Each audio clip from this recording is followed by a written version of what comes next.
नमस्ते। हमारे साप्ताहिक कार्यक्रम प्रोफेसर अभय दुबे के साथ बातचीत में आप सबका स्वागत है। अभय भाई, हम सब लोगों को तो उम्मीद थी कि महाराष्ट्र के इलेक्शन के बाद बीजेपी आनन-फानन में बहुत बड़ा विजयोत्सव के साथ शपथ ग्रहण कराएगी, लेकिन मामला कुछ फँस गया है और उसके कई स को वो है। सबसे बड़ी बात ये है कि शिंदे जी गुस्से होके गाँव चले गए हैं। हम सब लोगों का आकलन ये था कि बीजेपी अब किसी की परवाह नहीं करेगी, लेकिन जो भी हो परवाह तो करनी पड़ रही है। अ, साफ जाहिर है कि पोर्टफोलियो को लेके काफ़ी खींचतान है, शायद गृह मंत्रालय असली मामला फँसा है और भी कुछ हो सकता है। तो पहली चीज़ ये कि जो कहा जा रहा था कि महाविकास अघाड़ी में झगड़ा, झगड़ा तो महायुति में है। अभय भाई। नहीं नहीं, बिल्कुल आपने ठीक कहा। मैं तो ये मानता हूं कि झगड़ा दोनों तरफ है। महायुति में भी झगड़ा है और भारतीय जनता पार्टी के भीतर भी झगड़ा है। मैं ये मानता हूं। महायुति में क्या झगड़ा है? महायुति में झगड़ा यह है कि एकनाथ शिंदे ने जब उन्हें देखा कि वो मुख्यमंत्री तो किसी कीमत पे नहीं बन पाएंगे, जबकि पहले से हम सब लोग समझते ही थे कि उनके मुख्यमंत्री बनने का 1% बहुत ही कम है, 1% भी मुख्यमंत्री बनने के मौके नहीं है उनके पास। तो उन्होंने इस तरह की शर्तें रख दी हैं और इस तरह का उन्होंने खेल खेला है जिससे भारतीय जनता पार्टी सांसद में आ गई है और उसकी समझ में नहीं आ रहा है कि अब हम सरकार किस तरीके से बनाएं। क्या हम एक उसके सामने विकल्प ये एक नाथ शिंदे से अपना नाता तोड़ लें, तो ये भी तोड़ सकते हैं क्योंकि अजित पवार के पास इतने विधायक हैं और भाजपा इतने विधायक हैं, दोनों मिलकर आराम सरकार चलाएंगे। वो सरकार मजबूत भी होगी, बहुमत से ज्यादा ही होगा उनके पास काफी। तो वो कोई उनके सामने ऐसी कोई दिक्कत नहीं है। लेकिन एकनाथ शिंदे से वो नाता नहीं तोड़ना चाहते। एकनाथ शिंदे से नाता तोड़ने का मतलब ये होगा कि एक लोकप्रिय मराठा नेता और शिवसेना की लीगेसी जिसके पास है, शिवसेना की विरासत जिसके पास है, उससे नाता तोड़ लेना, ये चीज भारतीय जनता पार्टी के हित में नहीं होगी। भारतीय जनता पार्टी हित में दूसरी बात ये नहीं होगी कि केंद्र में शिंदे के 7 सांसद हैं जो कि एनडीए सरकार को समर्थन दे रहे हैं। अगर शिंदे हटते हैं तो या तो वो 7 सांसद हट जाएंगे वहां से, तो इनकी संख्या वहां पर कम हो जाएगी, या फिर भारतीय जनता पार्टी को वहां केंद्र में भी तोड़फोड़ करनी पड़ेगी, उन 7 सांसदों को मिलाना पड़ेगा। वो अपने आप में एक बदनामी वाली बात होगी। बहुत झंझट में फंस जाएंगे शिंदे से अगर नाता इन्होंने तोड़ा। और पूरे एनडीए के जो पार्टनर्स हैं उनको गलत संदेश जाएगा कि भाई ये लोग अपनी सत्ता वहां महाराष्ट्र में बनाने के लिए और केंद्र में कायम रखने के लिए हर तरह की हमारी पार्टियां तोड़ रहे हैं, इधर उधर कर रहे हैं। ये सब काफी चीजें गड़बड़ा जाएंगी जो भारतीय जनता पार्टी नहीं चाहती। इतनी शानदार जीत हुई है और इतनी ज्यादा भिनकती हुई सरकार बनेगी, तो वो उनके लिए वो नहीं चाहते हैं। शिंदे ने एक और काम किया है। शिंदे ने खुल के, कोई छिपी हुई बात नहीं है, उन्होंने पत्रकारों के सामने कह दिया है कि हमें 12 मंत्रालय चाहिए। और वो 12 मंत्रालय सारे के सारे बहुत ही महत्वपूर्ण, गृह मंत्रालय समेत बहुत ही महत्वपूर्ण है। अगर भारतीय जनता पार्टी 12 मंत्रालय शिंदे को दे देती है तो फडणवीस का मुख्यमंत्री बनने का मतलब क्या रहा? फिर उनके पास कुछ रह नहीं जाएगा सरकार चलाने के लिए। सरकार दरअसल शिंदे ही चलाएंगे। उन्होंने विधानसभा अध्यक्ष पद भी मांग लिया है, तो कुछ ऐसा बचा नहीं है मुख्यमंत्री पद को छोड़कर जिसपे उन्होंने दावा अपना न ठोक दिया हो। तो काफी भारतीय जनता पार्टी के सामने मुश्किल है, आर पार की स्थिति है। शिंदे को रखेंगे या शिंदे से नाता तोड़ेंगे? रखेंगे तो कितना देंगे शिंदे को और कितना बचा पाएंगे फडणवीस के लिए, ये उन्हें नहीं पता है। अच्छा, हम लोग जो बात कह रहे हैं तो हमारे मुंह से मुख्यमंत्री के नाम पर फडणवीस शब्द निकल जाता है, लेकिन क्या भारतीय जनता पार्टी पूरी तरीके से आश्वस्त है कि फडणवीस को ही मुख्यमंत्री बनाना है उसे? तो ये भारतीय जनता पार्टी के भीतर भी एक पेच है फडणवीस को लेके। भाजपा के जो रणनीतिकार हैं उनके लिए प्राथमिकता तो फडणवीस को मुख्यमंत्री बनाने की है, क्योंकि राष्ट्रीय स्वयंसेवक संघ ये चाहता है और उनके नेतृत्व में चुनाव भी लड़ा गया है। बाकी लोग थे लेकिन वो इस तरह सामने नहीं थे। भाजपा ने देवा भाऊ को मुख्यमंत्री बनाना है इसका प्रचार भी किया था चुनावी मुहिम के दौरान। लेकिन अब और भी बहुत सी बातें आ रही हैं कि भाई एक नाथ शिंदे को हटा रहे हैं तो फिर एक ब्राह्मण को बना रहे हैं, किसको बनाएं किसको ना बनाएं। विनोद तावड़े का नाम भी चला रहा है कोई, चंद्रशेखर बावनकुले का नाम भी चल रहा है, वो तेली ओबीसी है। और कहा जा रहा है कि मोदी जी भी तेली हैं, वो भी तेली हैं और ओबीसी वोटों से भाजपा जीती है। उसके बाद में मराठा चेहरे के तौर पर राव साहब दानवे का नाम भी चल रहा है कि एक मराठा को हटाया रहा है तो एक मराठा को बनेगा। तो बहुत सारी तिकड़में चल रही हैं और ये नाम तब तक नहीं चल सकते जब तक कि पार्टी के भीतर से कोई बड़ा आदमी ये सुरसुरियां न छोड़ रहा हो। ये नामुमकिन है इसलिए तो भारतीय जनता पार्टी जिसे कहते हैं ना, ये फिक्स में है, वो अभी पूरी तरह से समझ नहीं पा अब रही है कि क्या किया अबे जाए क्या ना किया। अबे उसमें एक पेच और है, ऐसा भी आ रहा है कि अमित शाह पुराना वो भूले नहीं है कि देवेंद्र फडणवीस के बारे में वो बहुत आश्वस्त नहीं है, उनका रिलक्टेंस है। वो शायद वक्त की नजाकत की वजह से वो उसको करें, लेकिन उनकी अगर चलेगी तो वो शायद देवेंद्र फडणवीस को बनने नहीं देंगे, क्योंकि उनको बिल्कुल नहीं, ऐसा उसमें यस मैन हाँ, चाहिए। ये तो मैं कह ही रहा हूँ, मैं कह रहा हूँ जब कोई ना कोई सुरसरी छोड़ रहा है तो मेरी तरफ मेरा इशारा उधर ही है, आपने नाम ही ले दिया उनका। इसमें एक और है, जैसे फडणवीस का जो क्लाउट है, यानी फडणवीस का अपना जो रुतबा है, जो राष्ट्रीय स्वयंसेवक संघ की निगाह में वो बहुत उभरते हुए सितारे हैं फडणवीस। तो भाजपा अगर उनको मुख्यमंत्री नहीं बनाया गया तो फिर संघ कहेगा कि उनको पार्टी का राष्ट्रीय अध्यक्ष बना दो। अच्छा, अब मुख्यमंत्री या राष्ट्रीय अध्यक्ष, तो जो लोग उनके मुख्यमंत्री बनने के खिलाफ हैं वो ये भी नहीं चाहते कि राष्ट्रीय अध्यक्ष बने, क्योंकि ये तो मुख्यमंत्री से भी ज्यादा शक्तिशाली हो जाएंगे। और फिर जिन जी लोगों ने उन्हें मुख्यमंत्री नहीं बनने दिया उनकी तो खाट खड़ी कर देंगे। जी तो ये इस तरह की तमाम दुविधाएं भाजपा के भीतर और बाहर, महायुति में और भाजपा के अंदर हैं। मैं समझता हूं इन दुविधाओं का वो निपटारा कर लेंगे, लेकिन बाकी सारी बातें तो उन्हें अपने भीतर निपटानी है। लेकिन शिंदे को निपटाना एक टेढ़ी खीर साबित हो रहा है, क्योंकि शिंदे इनके भीतर के व्यक्ति नहीं है, जी और जी शिंदे बाहर के व्यक्ति हैं। काफी मुश्किल होगा शिंदे को निपटाना। और एक बार शिंदे ने मान लो उनकी बात मान भी ली, सरकार बन भी गई, तो वो लगातार सरकार के लिए दिक्कत का स्रोत बने रहेंगे। वो जी कह रहे हैं हमें मुख्यमंत्री नहीं बनना, और हम मुख्यमंत्री नहीं बनना चाहते तो अब हम उप मुख्यमंत्री भी नहीं बनेंगे, क्योंकि हमारा कद तो शरद पवार और इन लोगों के बराबर हो गया है। अब हम मुख्यमंत्री बनने के बाद उप मुख्यमंत्री थोड़ा बनेंगे। एक तरह से फडणवीस की भी वो फडणवीस को वो मुख्यमंत्री था, तंज उप है। मुख्यमंत्री बन गया, हम ऐसे नहीं है। तो ये सब भी चल रहा है। जी नहीं नहीं, और एक और चल रहा है अभय भाई, एक ये भी चल रहा है कि उनकी उम्र देवेंद्र फडणवीस की 54 साल, और हम्म, देवेंद्र फडणवीस को ताकतवर बना दिया तो अमित शाह को अपना खतरा नजर आ रहा है कि प्राइम मिनिस्टर के लिए अगर कल रेस जब शुरू होगी तो हम्म, उत्तर प्रदेश और महाराष्ट्र अगर एक हो जाएंगे कि हम्म। चलो हम और तुम्हारे में कोई तय कर लेते हैं, तो वो तो कहाँ रहेंगे? मतलब 80 सीट यहाँ, 48 सीट वहां, ये 130 सीट वाले अपना आपस में डिसाइड कर लें, वो भी एक अंडर करंट है। खैर, हाँ मैं नहीं, एक सही और सही, ये पहलू है, सही कह रहे हैं आप। ये पहलू है ही कि वहां पर 80 सीटें, दो सबसे बड़े प्रदेश जहां पे कुल मिला के 128 सीटें हैं, तो 128 सीटों पर अगर कोई दो व्यक्ति ऐसे मुख्यमंत्री हों जिनकी अमित शाह से नहीं पटती है, तो अमित शाह की दावेदारियां तो उससे कमजोर होंगी। हाँ, और जो अमित शाह को लगता है मेरे कॉम्पिटिटर हैं प्रधानमंत्री की रेस में। खैर, मैं अबे भाई इस समय पूरा देश जिस एक मुद्दा, एक उससे पूरा देश, चाहे वो पार्लियामेंट नहीं चल रही हो, उन सज्जन का नाम है अडानी। अब अडानी जी को लेके ये पार्लियामेंट नहीं चल रही है। आज पहली बार अधिकृत सरकार की तरफ से मिनिस्ट्री ऑफ एक्सटर्नल अफेयर्स का स्टेटमेंट आया कि प्राइवेट आदमी का मामला, हमें इससे कोई लेना देना नहीं। हम्म, उधर वो तरह तरह के आ रहे हैं, मतलब इस देश के जो प्रतिष्ठित क्या बोलेंगे, वो जो राइट विंगर कुछ वकील साहब लोग हैं, वो उनकी प्रतिष्ठा में क्या क्या बता रहे हैं कि ये तो बिल्कुल ही कुछ नहीं है, ये तो इतना अच्छा आदमी है, हरीश चंद्र के बराबर उनको दर्जा देने को तैयार है मुकुल रोहतगी साहब। इन सारे के बीच में मैं इसलिए इस बात को ला रहा हूं कि पार्लियामेंट में दो चीजें, एक तो दोनों सभापति जिस तरह से जीरो टॉलरेंस रख रहे हैं, नहीं नाम मत लीजिए, नाम मत लीजिए, नाम नहीं आएगा ना इस बार। अरे भाई, एक अडानी जी ने अगर वो किया है, यूएस की कोर्ट ने उनको चार्जशीट दायर कर रही है, तो उसमें मैं ओवरऑल एक अडानी जी के एपिसोड पे कि देश इस समय बहुत ही दिक्कत हो रही है, बहुत से सेक्टर्स में दिक्कत हो रही मेरे दिमाग में जो उलझन है वो थोड़ी सी अलग तरह की है। जो मुकुल रोहतगी साहब हैं, जो भारत के अटॉर्नी जनरल रह चुके हैं, उन्होंने एक प्रेस कॉन्फ्रेंस की और कहा कि प्रेस कॉन्फ्रेंस वो जाती तौर पर कर रहे हैं। वो अडानी के अतीत में मुकदमे लड़ चुके हैं, लेकिन यहाँ अभी अडानी की तरफ से वो नहीं पेश हो रहे हैं, वो अपनी राय व्यक्त कर रहे हैं। तो ये कहाँ से प्रेरणा प्राप्त हुई अपनी राय व्यक्त करने की और प्रेस कॉन्फ्रेंस करने की? कभी आपने सुना है इस तरीके से एक वकील जो पैसे लेकर मुकदमा लड़ता है, वो मुफ्त में अपनी राय दे रहा है अडानी के पक्ष में, और एक ऐसी राय दे रहा है जिस राय के दम पर अडानी के शेयर जो नीचे गिर रहे थे अचानक उछलने शुरू हो गए। तो आप सोच सकते हैं कि इस प्रेस कॉन्फ्रेंस को करने की प्रेरणा उन्हें कहां से प्राप्त हुई होगी।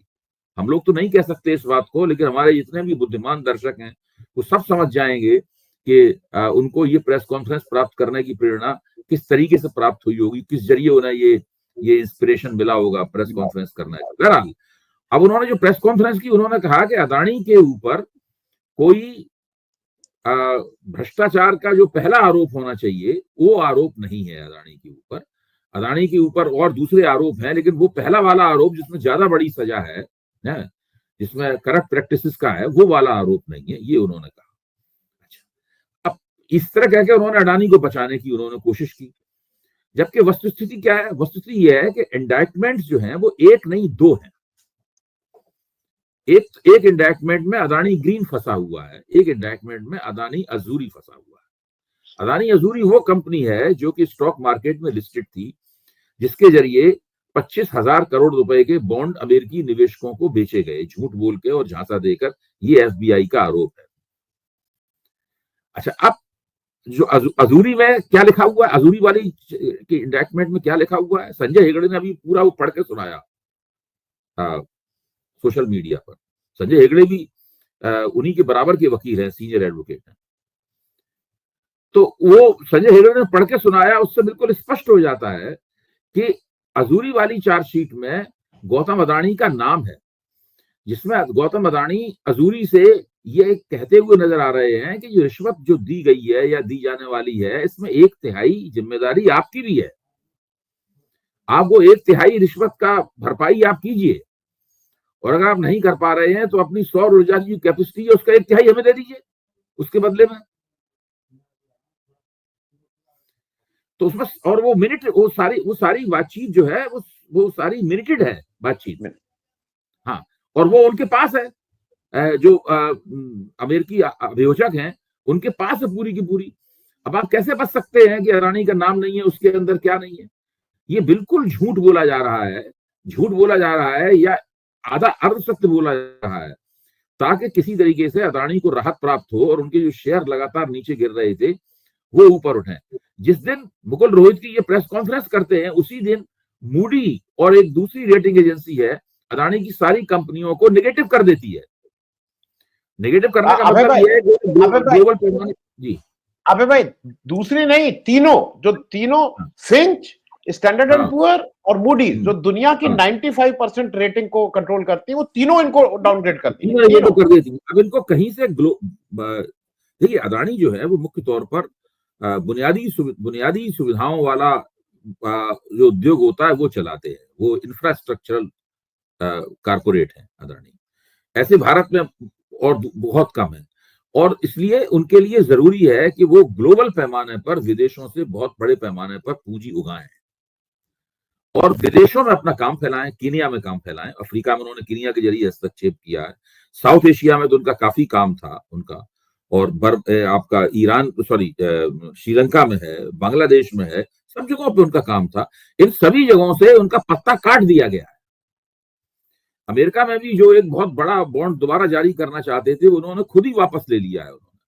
तो अडानी जी की प्रतिष्ठा बहुत बुरी तरह, बहुत सांसत में है, और उनकी वजह से भारत की कुछ राज्य सरकारों के ऊपर भ्रष्टाचार के आरोप लगे हैं। ये एक प्राइवेट पार्टी वाला मामला नहीं है, जैसा कि विदेश मंत्रालय के प्रवक्ता ने कहा। मैं इससे पूरी तरीके से सहमत हूं। ऐसा नहीं है कि भारत की कोई परचूनी की दुकान करता था, उसने अमेरिका में जाकर एक परचूनी की दुकान, वहां वो किसी चक्कर में फंस गया है, ऐसा मामला नहीं है। ये गौतम अडानी का मामला है, जो भारत के सबसे बड़े पूंजीपति हैं, सबसे बड़े कारपोरेट घराना सबसे बड़ा है, और दुनिया में उनका नाम है। उन्होंने दुनिया के बहुत से देशों के साथ वो अपना व्यापार कर रहे हैं। अमेरिकी बाजार से इन्होंने 25,000 करोड़ रुपए उठाया है, और भी उठाना चाहते थे, अब नहीं उठा पा रहे हैं। वो उनकी बात, और उनकी तरफ से भारत की कई राज्य सरकारें भाजपा की हैं कि वो क्षेत्रीय शक्तियों की है कि कांग्रेस की, इससे कोई फर्क नहीं पड़ता। वो इंडियन यूनियन की, भारतीय संघ की राज्य सरकारें हैं, उनके ऊपर भ्रष्टाचार के आरोप लगे हैं। तो कभी ना कभी, मान लीजिए अभी केंद्र सरकार पतली गली से निकल जाए कि अमेरिकी सरकार ने तो हमसे कोई डिमांड की नहीं है, हम क्यों कोई हस्तक्षेप करें, यही तो उन्होंने कहा है। लेकिन ऐसा बहुत देर तक नहीं रहेगा। अडानी जी को या तो सजा होगी या वो जुर्माना देंगे, दो में से एक काम। देखिए, 3 काम होंगे, या तो ट्रंप साहब 20 जनवरी को जब राष्ट्रपति बनेंगे उसके बाद वो अदानी को माफ कर देंगे, अदानी के खिलाफ वारंट जो है उनके आदेश से रद्द हो जाएंगे। एक तो ये काम है जिसकी संभावना 0.001% से ज्यादा नहीं है, क्योंकि ट्रंप ऐसा करके अपना नुकसान करेंगे, लेकिन फिर भी हम इतनी संभावना मान लेते हैं, लेकिन ना के बराबर संभावना है। दूसरा यह है कि अडानी को सजा हो जाए, वो जेल चले जाए। तीसरा अंदेशा यह है कि उन पे बहुत बड़े पैमाने पर जुर्माना लगे। अगर वो इस मसले में शुरुआती दौर में ही डील कर लेते तो जुर्माना ज्यादा नहीं होता, कम होता, लेकिन उस वक्त उन्हें अपना अपराध मान लेना पड़ता और उनकी सारी जो उन्होंने प्रपंच फैला रखा है उस प्रपंच को बहुत बड़ा धक्का लगता, उसमें नाकाम हो जाते। इसलिए उन्होंने उस वक्त किया नहीं कि सोचा होगा बाद में निपट लेंगे, लंबी ढील दी उसमें कि बाद में निपट लेंगे, अब फंस गए बुरी तरीके से। तो ये 3 संभावनाएं हैं। इन राष्ट्रपति वाली संभावनाओं को छोड़कर बाकी 2 संभावनाएं हैं। अगर वो दोनों में से कोई भी घटित होती है तो भारत सरकार को उन राज्य सरकारों के खिलाफ भी जांच करानी होगी जिनके ऊपर आरोप लगे। अब वहां पर कौन सी पेचीदगी है? पेचीदगी ऐसे मान लीजिए छत्तीसगढ़ में विष्णुदेव साय की भाजपा सरकार है इस वक्त। अगर और कोई बात होती और भूपेश बघेल की सरकार पर रिश्वत लेने का आरोप लगा होता तो राय साहब अभी तलवार लेके उसके ऊपर टूट पड़े होते साय साहब। लेकिन इसमें अदानी शामिल हैं तो चुप बैठे हुए, भूपेश बघेल के खिलाफ कोई जांच ही नहीं कर रहे हैं। अगर आंध्र प्रदेश में चंद्रबाबू नायडू और कोई बात होती तो अभी तक उन्होंने जगन मोहन रेड्डी पर हमला कर दिया होता, एजेंसियां अपनी चढ़ा दी होती, गिरफ्तारी के वारंट निकल गए होते जगन मोहन रेड्डी की, या कोई जांच कमेटी बैठा दी गई होती। लेकिन वो चुप बैठे हुए हैं क्योंकि इस मसले पर अदानी फंसे हुए हैं, उन पर अटैक करने का मतलब है मोदी पर अटैक करना, तो वो वहां पर फंसे हुए हैं। जम्मू कश्मीर में तो उस वक्त भी भाजपा की सरकार थी, आज भी भाजपा की सरकार है। भाजपा का ही एलजी है जम्मू कश्मीर में, एलजी उस वक्त भी भाजपा का था। उसमें तो सीधे सीधे भारतीय जनता पार्टी की खुद ही सरकार फंसी हुई है। वो अपने खिलाफ जांच क्यों करवाएगी? रिश्वत थोड़ी दी गई जम्मू कश्मीर को, रिश्वत वहां भी गई है जम्मू कश्मीर में। फिर तमिलनाडु है, तमिलनाडु में तो उन्हीं की सरकार है जिनके खिलाफ रिश्वत का आरोप लगा है, तो वो भी अपने खिलाफ जांच नहीं कराएंगे। तो बिल्कुल पूरा भारत जो है अपने ही बनाए हुए राजनीतिक पेचों में फंसा हुआ है अडानी के सवाल पर। अडानी की ऐसी शख्सियत है जिसने तमाम राज्य सरकारों को, चाहे वो पक्ष की हो जो विपक्ष की हो, मतलब जो है इसको अंग्रेजी शब्द नहीं है, हैमस्ट्रिंग कर देना, हैमस्ट्रिंग कर दिया है सारी राज्य सरकारों को। और केंद्र सरकार भी हैमस्ट्रिंग हुई बैठी हुई है, वो भी कुछ नहीं करना चाहती है अपनी तरफ से। तो जब ये बुरी तरीके से फंसेंगे, ये देखिए अडानी ने देर की, अडानी ने पहले ही मामला निपटा दिया होता, थोड़ा नुकसान होता उस वक्त, थोड़ी बहुत बदनामी होती, लोग धीरे धीरे करके उसको भूल जाते। लेकिन अडानी ने देर की, अब वो बड़े मामले में फंस गए हैं। भारत सरकार भी चाहे तो अभी इस मौके पर कार्रवाई करके अपनी प्रतिष्ठा बचा सकती है। जब देर होगी और जब अमेरिका की तरफ से दबाव आएगा कि अब इनको भेजो, इनका प्रत्यार्पण करो, ये करो, इनको पकड़ो, जो foreign officer number 1, foreign officer number 2 जो वहां पे दर्ज हैं इंडाइटमेंट में, उनके जब नाम सामने आएंगे तो उनकी बहुत बेइज्जती होगी। दूसरे, मीडिया में सही तरीके से पूरा मामला रिपोर्ट नहीं हो रहा है। ये कहा जा रहा है कि चार्जशीट दाखिल कर दी गई है अडानी के खिलाफ। ये चार्जशीट नहीं है, ये चार्जशीट नहीं है। भारत में जब पुलिस चार्जशीट दाखिल करती है तो कोर्ट उस चार्जशीट का अध्ययन करके उसके आधार पर चार्जेस फ्रेम करता है। ये ये चार्जेस फ्रेम करने का स्तर है, ये चार्जशीट वाला स्तर नहीं है ये। और इसके अंदर अमेरिकी सिस्टम के अनुसार ग्रांड जूरी शामिल है। तो ये बहुत मामला आगे बढ़ गया है मामला, और उनके पास बहुत ही ठोस और अकाट दस्तावेजी प्रमाण है। ये केवल परिस्थितिजन्य सर्कमस्टेंशियल एविडेंस के आधार पर चलाई जाने वाली चीज नहीं है जी। तो भारत अडानी, उनके जरिए भारत सरकार और बहुत सी राज्य सरकारें भी, इसमें तमिलनाडु की स्थानीय सरकार भी है जो बीजेपी की सरकार नहीं है, और आंध्र प्रदेश की चंद्रबाबू नायडू सरकार भी है। ये सारी सरकारें कहीं ना कहीं इस मामले में फंसी हुई हैं। सबका नुकसान होगा, मैं मानता हूं सबकी प्रतिष्ठा का क्षय होगा अगर इन लोगों ने जल्दी ही कोई कार्रवाई नहीं शुरू की। मैं थोड़ा दर्शकों के लिए 1-2 चीजें क्लियर दर्शकों को समझा दूं। ये जैसे चार्जेस फ्रेम होते हैं तो आपको एक मौका दिया जाता है कि आप ये चार्जेस आपके ऊपर क्यों ना लगे। वो मौके का टाइम वहां पे 70 दिन का है, तो वो 29 जनवरी तक इनको अपना जवाब देना ही देना है, और मतलब उसके इनके पास कोई रास्ता नहीं है। 29 जनवरी का मतलब ये कि 20 जनवरी को जब ट्रम्प जी शपथ लें तो पहले भागे भागे आए और पहला काम ये करें कि भाई इनको इनको इनको रिहा करो, इनको रिहा करो, पहला काम ये करें, तब ये कहीं कुछ है। दूसरा मैं एक इसलिए बता दूं दर्शकों को कि जो अभय जी कह रहे हैं कि अपराध मान लिए होते तो धीरे पतली गली से निकल लेते, कोई याद भी नहीं रखता। 19 अक्टूबर का ये यूएस इमिग्रेशन एंड कस्टम का पत्र है, मैं इसमें लगा दूंगा। भारत की एक कंपनी जो अपने को मॉरली बहुत ऊपर मानती है, इन्फोसिस, नारायण मूर्ति साहब और सुधा मूर्ति जी सबको ज्ञान देते रहते हैं, कैसे बच्चों को पालो, कैसे सत्य बोलो, सुबह ब्रश करो, हाथ धो, ये सब। उनकी company 35 million US dollar, Indian corporation pays record 34 million fine to settle allegation of systematic visa fraud and abuse of immigration process। उनको जब इंटाइटमेंट हुआ तो उन्होंने कहा कि 34 मिलियन ले लो भैया, हमें कृपा करो, गलती हो गई, आगे से हम ऐसा नहीं करेंगे। उन्होंने लिखा है हम इसको इंप्रूव करेंगे, हमारे यहाँ से धोखाधड़ी नहीं होगा। वीसा की फ्रॉड कर रहे थे भाई साहब जो सुबह से शाम तक आपको ज्ञान देते हैं। यही काम अगर अडानी जी उस समय कर लिए होते, लेकिन वो ट्रेन छूट चुकी है। और दूसरी बात एक और दर्शकों को बता दें, जो वहां का कन्विक्शन रेट है वो 97-98% है, वो यहाँ की तरह 1% नहीं है। वहां आप एक बार जब इस लपेटे में आ गए हैं तो 97 से 98% का कन्विक्शन रेट है। और इस तरह के मामलों में जहां दस्तावेज उनके पास है, 2 साल से इन्वेस्टिगेशन चल रहा है, मुझे नहीं लगता है कि कोई ऐसी राहत मिलेगी। मैं एक रिएक्शन आपका, ये जो पार्लियामेंट नहीं चलने दे रही है सरकार, इसमें तो साफ दिख रहा है। आप सुबह देखिए जिस तरह से सरकार सभापति चलाते ही नहीं है भाई, दोनों सभापति। उस पे एक आपका रिएक्शन चाहूंगा बस। देखिए इसमें क्या है कि मेरी ये समझ में बहुत खुद भी मेरी ये बात समझ में नहीं आ रही है, आप भी बताइए ऐसा क्यों है। सरकार विपक्ष के साथ बैठकर अडानी के मसले पर और संभल के मसले पर भी, दोनों मसलों पर संसद में एक चर्चा करा सकती है। विपक्ष के पास ऐसा कोई बड़ा सबूत नहीं है जिसके आधार, जो हम सब लोगों को नहीं पता है, जितना हमें पता है उतना विपक्ष को पता है। आप ब्लूमबर्ग में जो लेख छपा था वो पढ़ लीजिए, ब्लूमबर्ग में इसका सुचित्रा दलाल ने रेफरेंस दिया है? मतलब वो ब्लूमबर्ग वाला लेख ऐसा है जिसको पहली बार सुचित्रा दलाल जैसे लोगों ने पढ़ा तो उन्होंने उस पर यकीन नहीं किया था, लेकिन बाद में जब कार्रवाई शुरू हुई तो पाया कि ब्लूमबर्ग के लेख में लिखी हुई एक एक बात सच है। अब वो लोग सब हवाला दे रहे हैं, अब ब्लूमबर्ग का लेख सारी चीजें आपके सामने साफ हो जाएंगी। अच्छा, अगर सरकार चाहे तो वो वहां पर चर्चा करा सकती है, और चर्चा में ज्यादा यही तो होगा, विपक्ष थोड़ा हमलावर होगा, थोड़ा भाषणबाजी होगी, ये सब होगा। सरकार कह देगी कि भाई ये सब मसले हम क्या करें इसके अंदर, है वो राज्य सरकारों की जिम्मेदारी है, वो करेंगी राज्य सरकारें।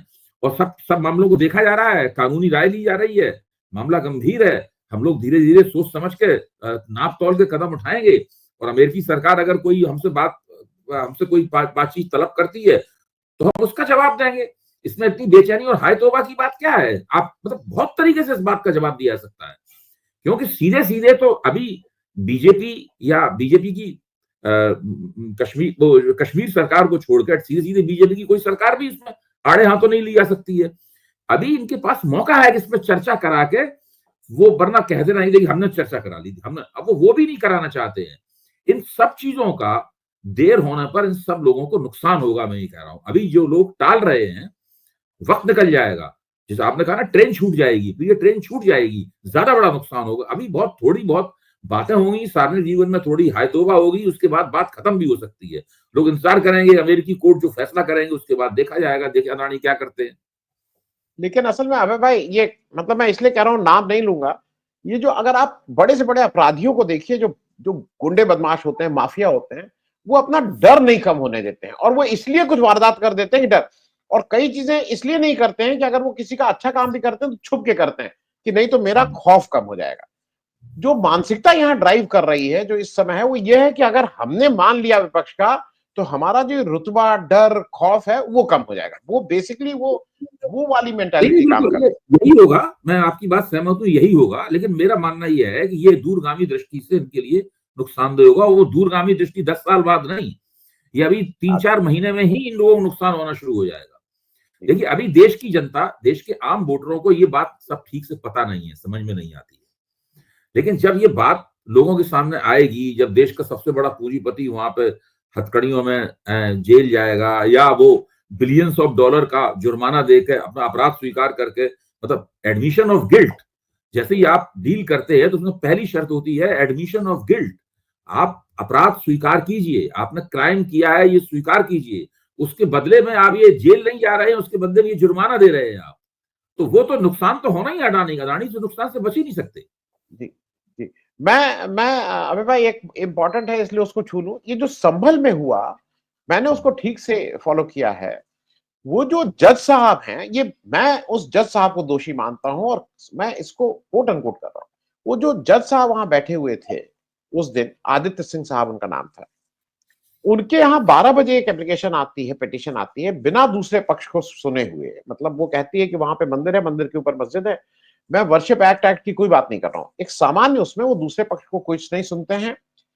2:40 पे वो ऑर्डर कर देते हैं कि यहाँ पे एक एडवोकेट कमिश्नर हम अपॉइंट कर रहे हैं, जाके वो सर्वे करे और 29 तक हमें रिपोर्ट दे। वो जो 2:40 का ऑर्डर है, उसकी सोचिए सर्टिफाइड कॉपी, हम और आपको अगर कोई सर्टिफाइड कॉपी चाहिए तो दिन लग जाते हैं। वो सर्टिफाइड कॉपी उनको मिलती है, वो भाग के डीएम के यहाँ पहुंचते हैं, डीएम के यहाँ 1 घंटे में सब कुछ हो गए, पुलिस फोर्स के साथ वो 6:30 बजे पहुंच जाते हैं सर्वे करने। 8:30 बजे तक मस्जिद का सर्वे करते हैं। कोर्ट ऑर्डर में कहीं नहीं लिखा था कि 2 बार सर्वे होगा, लेकिन वो 23 की रात में फिर वहां भेजते हैं कि हम कल सुबह सर्वे करने आएंगे। सुबह हम मुझसे कोई कर रहा था, सुबह इनकी फज्र की नमाज होती है जो सुबह अल सुबह होती है, 6:15 फिर ये पहुंच जाते हैं। और इस बार सारे पिटीशन के वकीलों को और पूरा हुजूम लेके नारे लगाते हुए इन लोग फिर वहां पहुंचते हैं। और उसके बाद जो हुआ वो हमको आपको पता है। मैं इसलिए इस बात पे कह रहा हूं कि ये इसमें क्या समझने की दिक्कत है। और जिस तरह से सुप्रीम कोर्ट ने कल रोका तो है, लेकिन उस जुडिशियल प्रोसेस में ये मुझे लगा कि जैसे हमारे यहाँ एक इनकाउंटर कल्चर है, उसी तरह से जुडिशरी का एडवेंचरिज्म है भाई। हाउ यू कैन डू ये बेसिक नेशनल। मैंने जज साहब लोगों से बात की, उनका ये नहीं हो सकता है, इस तरह से आप ऑर्डर नहीं दे सकते। मैं इस पे एक चीज टिप्पणी चाहूंगा अभी भाई। बिल्कुल मामला स्पष्ट है। ये जहां तक आप जिस जज का आप जिक्र कर रहे हैं वो तो वो एसडीएम साहब है ना? नहीं नहीं नहीं, सिविल जज साहब है, मतलब जुडिशियल अच्छा, वो सिस्टम का सिविल पार्ट। जज है। ये हाँ, पहला ऑर्डर तो एसडीएम ने दिया था ना? नहीं नहीं नहीं नहीं, हाँ it was in the court of chief judicial magistrate, अच्छा senior division, आदित्य से। अच्छा अच्छा, ठीक है। तो मेरा मानना यह है कि ये एक पैटर्न है, ये एक पैटर्न है, और जो पैटर्न पहले से भी मौजूद है। और इस पैटर्न की जड़ भी चंद्रचूड़ साहब के उस वक्त उस फैसले में है, जिसमें चंद्रचूड़ साहब ने वो जो वर्शिप एक्ट है, उस वर्शिप एक्ट में एक बात जुड़वा दी कि जो पूजा स्थल है, पूजा स्थल का किरदार तो बदला नहीं आ सकता, लेकिन उस पूजा स्थल की जांच हो सकती है। उसी का लाभ उठाकर सारे देश में लोगों को अब सपने आने लगे हैं कि अब जहां जहां मंदिर है, जहां जहां मस्जिद है, हमें सपना आया कि वहां मंदिर है। और इसमें अजमेर की दरगाह का भी नाम लिया जा रहा है, और अब ये सब बहुत बड़े पैमाने पर इस देश में होने वाला है। इसका लाभ उठाकर ये जो संभल में हुआ है वो उसका एक, मैं तो ये कहूंगा वो छोटा ही नमूना है। अभी अजमेर की दरगाह पे जब बात आएगी तो ये बहुत बड़ा नमूना होगा, वो बाबरी मस्जिद के बराबर का मसला होगा, अजमेर वाला मसला। तो ये बहुत बड़े पैमाने पर एक सांप्रदायिक घृणा, और पूरे देश के, मेरा तो मानना यह है कि हिंदू राष्ट्र बनने में जो कसर रह गई है भारत की, वो इस प्रकरण के बाद में, अजमेर प्रकरण के बाद में पूरी हो जाएगी। जी। मैं अबे भाई एक चलते चलते एक प्रश्न इसलिए कर लूं कि आज जो पेपर में आया, और वो बहुत ही गंभीर मामला है। जो मणिपुर के वीरेंद्र सिंह जो चीफ मिनिस्टर साहब हैं, वो एनडीए के सहयोगी दल के चीफ मिनिस्टर मिजो वाले जो हैं, एमएनएफ के नहीं, जो दूसरी जेडपीपी है, जो मिजोरम के चीफ मिनिस्टर हैं, उनके ऊपर उन्होंने कोट अनकोट आरोप लगाया है कि ये चाइना के साथ मिलके भारत में कोई एक सेपरेट नेशन बनाना चाहते हैं। और ये चीफ मिनिस्टर आरोप लगा रहा है अपने ही एनडीए के एक से। मैं इस पे एक टिप्पणी चाहूँ, ये आरोप कैसे लग सकता है? वीरेंद्र सिंह साहब जो हैं वो भारतीय जनता पार्टी से स्वायत्तता प्राप्त कर चुके हैं, और अमित शाह ने उनको वो स्वायत्तता प्राप्त करने की इजाजत दे दी है। वो पूरी तरीके से भारतीय जनता पार्टी के आला कमान, देखिए वो वहां के फोक हीरो बन गए हैं वीरेंद्र सिंह साहब। मणिपुर के मैतेइयों का इस वक्त सबसे बड़ा नायक जो है, जैसे किसी जमाने में बड़े सिपह सालार तलवारबाज बहुत बड़े हीरो होते थे ना, है, तो उस तरह के वो मैतेइयों की तरफ से वहां पर एक गृहयुद्ध लड़ रहे हैं। उस गृहयुद्ध की वो सिपह सालारी कर रहे हैं वहां पर, और केंद्र सरकार उन्हें ये सिपह सालारी करने दे रही है। इसमें जो भी बाधा डालेगा वो उनके लिहाज से मैतेई विरोधी है, मणिपुर विरोधी है और राष्ट्र विरोधी है। उसके लिहाज से जो मणिपुर की राष्ट्रीयता है, जो उपराष्ट्रीयता है, मणिपुर की सब नेशनलिटी है, वो सब नेशनलिटी के सबसे बड़े इस वक्त नायक बने हुए हैं। वीरेंद्र सिंह साहब को इसीलिए हटाना एक बहुत, जिसे कहते हैं नहीं कि वो एक ऐसा टोकन, ऐसा संकेतात्मक कदम होगा जो भारतीय जनता पार्टी को मैतेइयों के बीच में अलोकप्रिय कर देगा। इसीलिए भारतीय जनता पार्टी वीरेंद्र सिंह साहब को हटा नहीं पा रही है बिल्कुल। और वो इस तरह की बातें भी कर रहे हैं कि आप राष्ट्र विरोधी हैं, बावजूद इसके कि वो भी एनडीए के सदस्य हैं और ये भी एनडीए के सदस्य हैं। अबे भाई एक एंगल और भी है, केवल वहां के फोक हीरो नहीं है, वो हिंदू धर्म वाले क्रिश्चियनिटी को ठीक कर रहे हैं, वो वाला एंगल भी चल रहा है यहाँ पे। वो एंगल तो है ही। मैं तो मानता हूँ राष्ट्रीय स्वयंसेवक संघ की प्रयोगशाला, मैं कह भी चुका हूँ नहीं पर वो पब्लिक इंडिया के मंच पर कि राष्ट्रीय स्वयंसेवक संघ की प्रयोगशाला है, लेकिन इस प्रयोग को करने की प्रक्रिया में ही वो फोक हीरो बने हैं। ये प्रयोग करने की प्रक्रिया जो है, इस चक्कर में वो पूरी राष्ट्रीयता के नायक बन गए हैं। जैसे बहुत सारे नायक लिए जाते हैं नहीं, उस तरह के नाम है। मुझे अब ये लग रहा है कि इस बार अगले प्राइम मिनिस्टर की रेस में बड़ा क्लोज कंपटीशन होने वाला है, क्योंकि हिमंता बिस्वा शर्मा, हमारे योगी जी तो सबसे आगे दौड़ ही रहे हैं, लेकिन हिमंता बिस्वा शर्मा भी हाँफ रहे हैं पीछे पीछे गाली दे दे के। ये वीरेंद्र सिंह साहब भी एक लगता है छोटे। एक और नया नाम आया है, आप सोचिए, देवेंद्र फडणवीस। जी, वो तो है ही। देवेंद्र फडणवीस इस वक्त सबसे ज्यादा चमकता हुआ सितारा है भारतीय राजनीति का, और राष्ट्रीय स्वयंसेवक संघ के कंधों, राष्ट्रीय स्वयंसेवक संघ उन्हें अपने कंधों पे बैठा के जो है ना वो कर रहा है। वो और साधन संपन्न भी। और इन सब लोगों से ज्यादा वो सोफिस्टिकेटेड लगते हैं, पढ़े लिखे लगते हैं, जवान लगते हैं, सुदर्शन लगते हैं।